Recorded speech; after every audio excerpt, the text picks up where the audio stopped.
The center of gravity indicator, or COG, is a momentum oscillator designed to highlight changes in price direction, particularly when momentum may be starting to turn. Once added, the indicator appears in a separate panel beneath the price chart. It contains the main center of gravity line and a signal line, allowing their movement and interaction to be compared without obscuring the price candles. Unlike a standard moving average, which calculates the average price over a selected number of periods, the center of gravity applies a sequence of weights to the price data within its look-back period.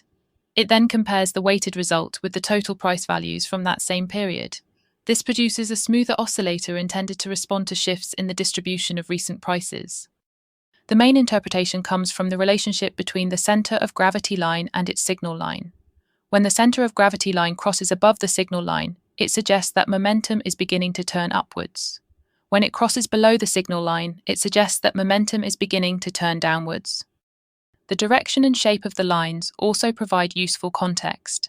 A rising center of gravity line indicates strengthening upward momentum, while a falling line indicates increasing downward momentum.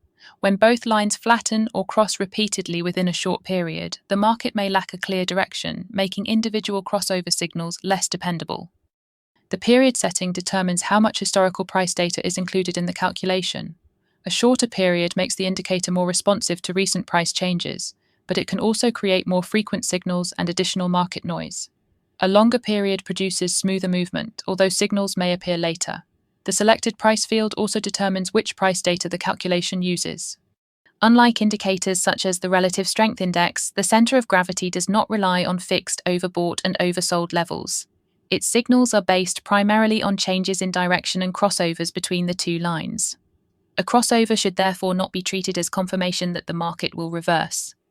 For stronger analysis, compare the signal with the surrounding price structure. An upward crossover near an established support area may carry more relevance than one appearing in the middle of an inconsistent range. Similarly, a downward crossover near resistance may support an existing bearish view, but it does not establish one by itself. The center of gravity indicator is most useful as an early momentum guide. Combining it with trend direction, support and resistance, and current price behavior can help distinguish a meaningful shift from a temporary fluctuation.